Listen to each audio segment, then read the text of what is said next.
ধাবা থেকে তো আমরা প্রায়শই চিকেন তড়কা বা রেস্টুরেন্ট থেকেও চিকেন তড়কা কিনে খাই, তবে একই রকমভাবে যদি আমরা বাড়িতে বানিয়ে ফেলতে পারি আমার মনে হয় এতে খরচাও অনেক কমে। আর আমরা কিন্তু অনেকটা তৃপ্তি করে খেতে পাই, কারণ কোয়ান্টিটি অনেকটা বেশি থাকে। এখানে আমি নিয়ে নিয়েছি দুটো মিডিয়াম সাইজের টমেটো কুচি, দুটো বড় সাইজের পেঁয়াজ কুচি, আদা 1 ইঞ্চি সাইজের 4 থেকে 5টা টুকরো, আর নিয়েছি একটা বড় কোয়া রসুনের কুচি করে নিয়েছি। এখানে আছে 300 গ্রাম চিকেন। চিকেনটা আপনি বোনলেসও নিতে পারেন, উইথ বোনসও নিতে পারেন, যেটা আপনার ইচ্ছা আপনি সেভাবেই নিতে পারেন। এরপরে কড়াইতে সর্ষের তেল দিয়ে দেব 5 থেকে 6 বড় টেবিল চামচ, বেশ খানিকটা সর্ষের তেল দিতে হবে। এরপরে ফোড়ন হিসাবে দিয়ে দেব 3 থেকে 4টে শুকনো লঙ্কা, মাঝ বরাবর ফাটিয়ে দেব, মানে দুভাগ করে দেব। আর 1 চামচ মতো গোটা জিরে দিয়ে দেব। জিরে আর শুকনো লঙ্কার গন্ধ যতক্ষণ না বেরোবে ততক্ষণ কিন্তু পরের কোনো উপকরণ দেওয়া যাবে না। দেখুন জিরের রঙটা অনেকটা গোল্ডেন ব্রাউন হয়ে গেছে, একদম বাদামি হয়ে গেলে তারপরেই কিন্তু পেঁয়াজ কুচি দিয়ে দেব।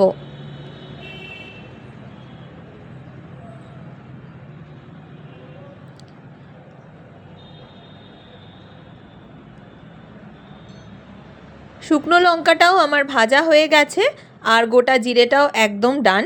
এরপরে পেঁয়াজ কুচিটা দিয়ে দিচ্ছি।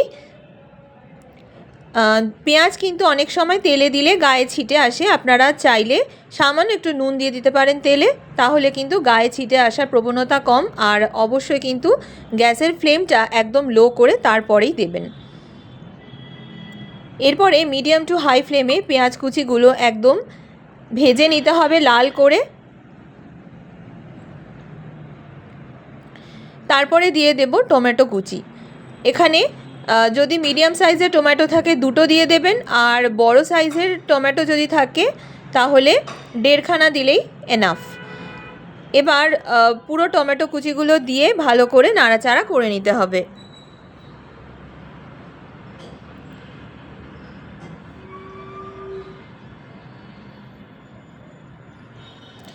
আর টমেটোটা যাতে খুব সুন্দরভাবে গলে যায় তার জন্য পরিমাণ মতো নুন দিয়ে দিচ্ছি।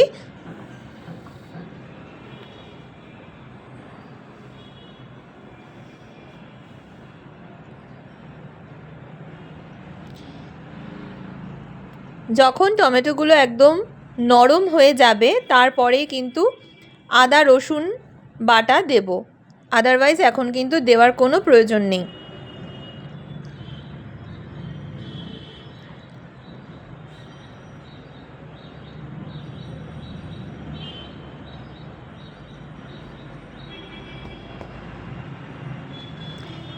অনেকটাই দেখুন এটা কিন্তু নরম হয়ে গেছে,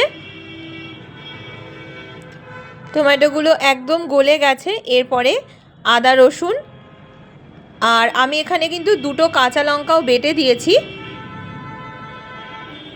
চিড়েও কিছুটা দেব আবার বেটেও দেব, এটা আপনারা যে যেমনভাবে দিতে চান দিতে পারেন। এরপরে দিয়ে দিলাম হলুদ গুঁড়ো 1 চামচ মতো,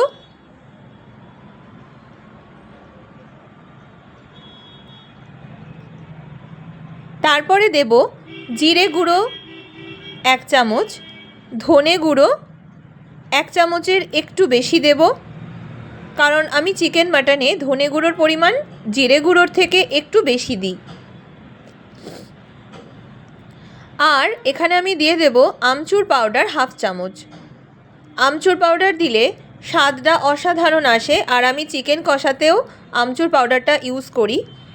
তারপরে অনেক সময় মিক্সার গ্রাইন্ডারে মশলা বাটার পরেও কিছুটা মশলা ভেতরে লেগে থাকে, তো আমি মনে করি কোনো কিছুই অপচয় করা ঠিক নয়, তার জন্য ওখানে সামান্য পরিমাণে একটু জল দিয়ে মশলা ধোয়া জলটা দিয়ে দিলাম। এরপরে ধুয়ে রাখা চিকেনগুলো দেব, দিয়ে নিয়ে ভালো করে কষাবো সমস্ত মশলাটার সাথে।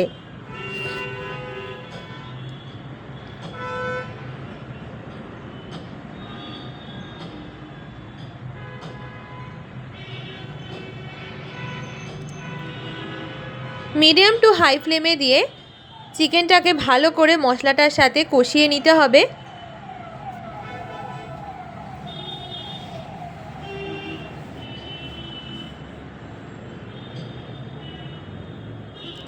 তারপরে 1 কাপ মতো গরম জল দেব, যাতে সুন্দরভাবে চিকেনটা কষানো হয়। আর অবশ্যই আমি এর আগের দিনও বলেছিলাম, চিকেনটা যদি আপনি নরম বা জুসি করতে চান, অবশ্যই কিন্তু ঢেকে ঢেকে এটাকে সেদ্ধ করতে হবে। সামান্য পরিমাণ নুন দিয়ে দেব। এরপরে চিকেন থেকে যখনই দেখব তেলটা বেরিয়ে আসছে, তখন কিন্তু আমরা ঢাকাটা দিয়ে দেব, যাতে চিকেনটা একদম সুসিদ্ধ হয়, খেতেও যাতে ভালো লাগে।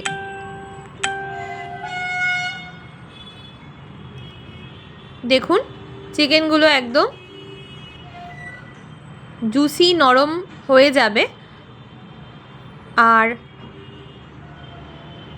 তরকার ডাল আমি কিন্তু গোটা মুগ ডাল, যেটা আমরা তরকার ডাল বলি, সেটা সেদ্ধ করে রেখেছিলাম প্রেশার কুকারে 10টা সিটি দিয়ে।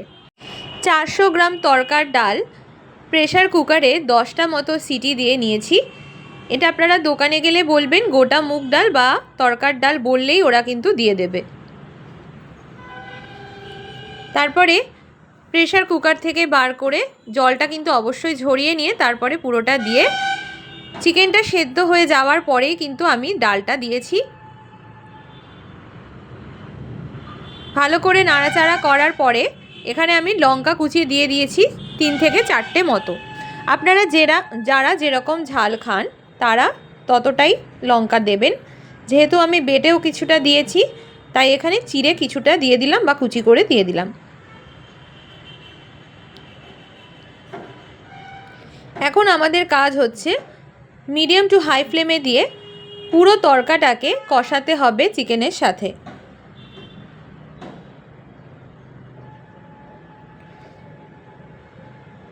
এরপরে এখানে একটু করে জল দেব। জল দিয়ে দিয়ে আমাদেরকে নাড়তে হবে।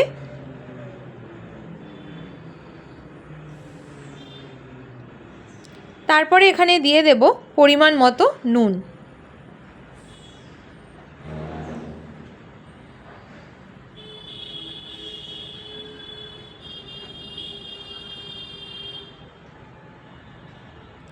এটা কিন্তু একদম ধাবা স্টাইলের বা রেস্টুরেন্ট স্টাইলের পুরো চিকেন তরকার মতোই খেতে লাগে, অসাধারণ খেতে হয়। আমি অনেক সময় কিন্তু এর আগেও বলেছিলাম যে চিকেন তরকাটা আমাদের বাড়িতে বেশি হয়, আর আমরা একটা তড়কা মশলা কিনে রাখি যেটা আমরা রেডিমেড, ওটা ইউজ করি। বাট আজকে কিন্তু মানে উইদাউট তড়কা মশলাই আমি দেখাচ্ছি, কোনো রকম মশলা এখানে আমার দেওয়ার প্রয়োজন নেই। তার কারণ যাদের বাড়িতে অ্যাভেলেবেল নেই তারা কি করে দেবে, সেই জন্যই কিন্তু আমি কোনো তড়কা মশলা ছাড়াই বাড়িতে কিভাবে আমরা বানাতে পারবো চিকেন তড়কা একদম ধাবা স্টাইলে, সেটাই আজকে আপনাদের সাথে আমি শেয়ার করছি। এরপরে একদম শেষে দিয়ে দিচ্ছি ধনেপাতা কুচি। এখন কিন্তু গ্যাসের ফ্লেম একদম লোতে করতে হবে। আর দিয়ে দেব 1 বড় চামচ মতো গাওয়া ঘি। এবারে গ্যাসের ফ্লেমটা বন্ধ করে 5 মিনিট মতো এটাকে আমরা রেস্টিং টাইমে দেব। মানে 5 মিনিট মতো এটাকে আমরা ঢাকা দিয়ে রেখে রুটির সাথে সার্ভ করে নেব। সবাই ভালো থাকবেন, সুস্থ থাকবেন, টাটা।